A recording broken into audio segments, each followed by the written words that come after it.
Well, let's talk about this turning point into shaping community, because you told me that you became frustrated that you would do these drawings, you knew they would never be built. It was kind of like this idea of, why am I doing this? It's never going to see the light of day. How else can I make an impact? What did you do with that? Like what came next? Because I know it didn't end up being master plans for 25,000 acres. Yeah, yeah. Well, there were two pieces to it. The first was I was just incredibly impatient, and still am. So depending on my personality test, that's either a curse or a liability, or liability or an asset. The asset side is I'm a real action driven person, and I get stuff moving forward.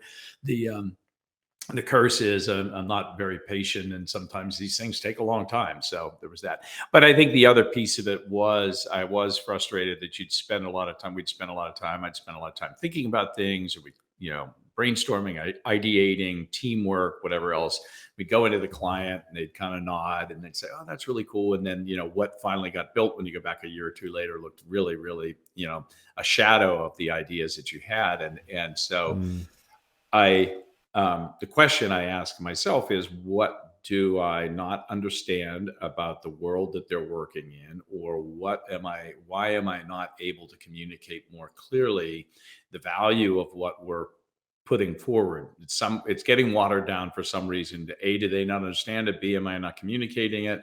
Or C, are there some forces out there that as the designer I am completely missing here? And so went back, and I had been debating a long time about going back for a degree in business, a master's in business or design. And it's like, do you refine and drill into one's particular specialty, or do you broaden out and pick up another skill set? And I decided that I Mm. think my interests, my acumen, and everything was driven more towards trying to pick up the business stuff. So I went back and did a real estate degree in, master's in real estate development. And oh my God, I mean, it was like I came in, I thought, okay, I had all these, and I would went relative to a lot of people in the classroom. And this was one of these 1 year exec programs where you have to have 5 years experience, and they bring people from all over the country and all over their backgrounds. So I thought, okay, well, I've got 15 years experience, and I've worked all over the country, and I've worked for these really great firms, so I'll have a lot to contribute. And in the first week, they start going through the finance stuff, and I am so over my head and so lost. And then we're Mm. talking about insurance and legal contracts and all that.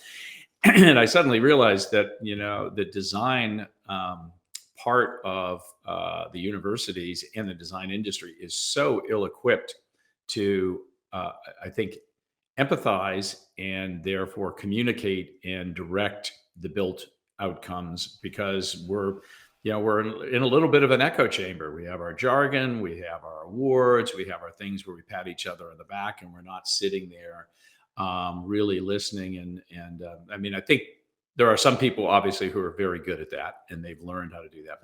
But for me, it was like learning a foreign language, and I suddenly now understood.